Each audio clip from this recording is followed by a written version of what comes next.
Friends, ഇന്ന് വെണ്ടയ്ക്ക കൊണ്ടുള്ള ഒരു വിഭവമാണ് ഞാൻ ഉണ്ടാക്കാൻ പോകുന്നത്. അതിനായി ഒരു 3/4 കിലോ വെണ്ടയ്ക്ക ഞാൻ കഴുകി വൃത്തിയാക്കി എടുത്തിരിക്കുകയാണ്. വെണ്ടയ്ക്ക ഞാൻ ചെറിയ കഷ്ണങ്ങളായി അരിഞ്ഞ് ഇവിടെ റെഡിയാക്കി വെച്ചിട്ടുണ്ട്. മീഡിയം കഷ്ണങ്ങളാണ്, ഒരുപാട് ചെറുതാക്കണ്ട. ഇത് എണ്ണയിൽ വറക്കണം. പിന്നെ എല്ലാ സാധനങ്ങളും ഞാനിപ്പം പരിചയപ്പെടുത്താം.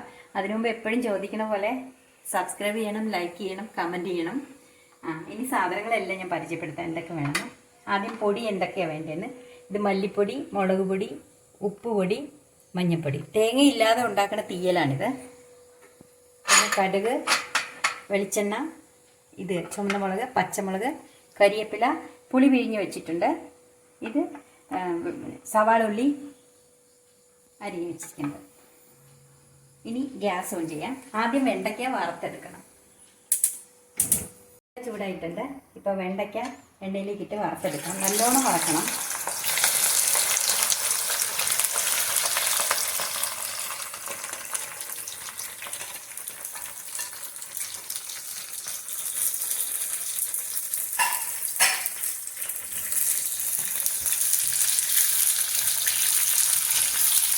ഇത് ഇളക്കിക്കൊണ്ടേ ഇരിക്കണം.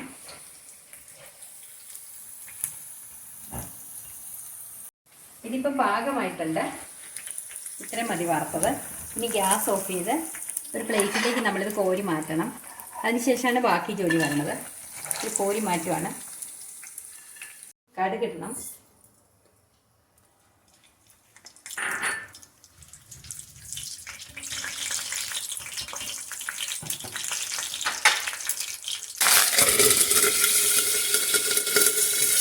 മുളക്,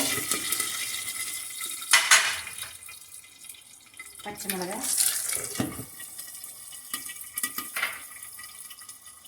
പിന്നെ ഉള്ളി.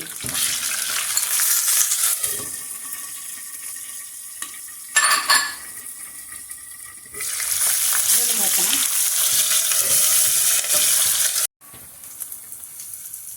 ഉള്ളി മൂത്തിട്ടുണ്ട്. ഇനി പൊടികളൊക്കെ ചേർക്കാൻ പോകണം. ആദ്യം മല്ലിപ്പൊടിയാണ് ചേർക്കണേ. ഒരു 4 സ്പൂൺ മല്ലിപ്പൊടിയുണ്ട്.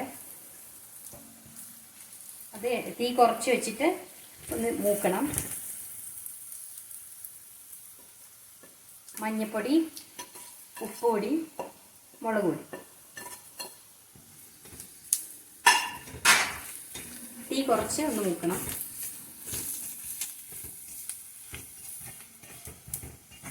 പച്ചമണം മാറിയിട്ടുണ്ട്. ഇനി പുളിവെള്ളം ഒഴിക്കുകയാണ്.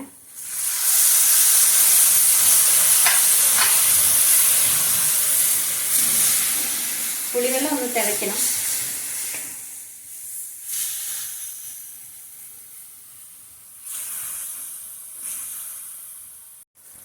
ഇപ്പം ഇത് നല്ലോണം ചാറ് കുറുകിയിട്ടുണ്ട്. ഒരു ഇച്ചിരി കൂടെ വെള്ളം ഞാൻ ചേർക്കുകയാണ്.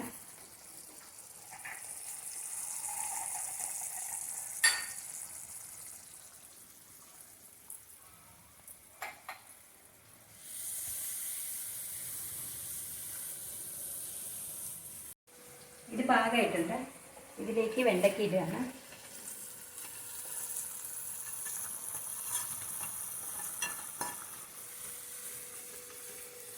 എന്നിട്ട് ജസ്റ്റ് ഒന്ന് ഇളക്കിയാൽ മതി. പിന്നെ ഗ്യാസ് ഓഫ് ചെയ്യാം. എന്നിട്ട് കുറച്ച് വെളിച്ചെണ്ണ ഒഴിച്ചിട്ട് കരിവേപ്പില ഇടണം.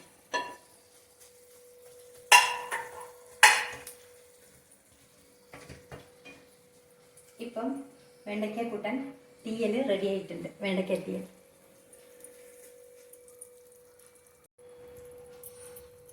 എല്ലാവരും സബ്സ്ക്രൈബ് ചെയ്യണം.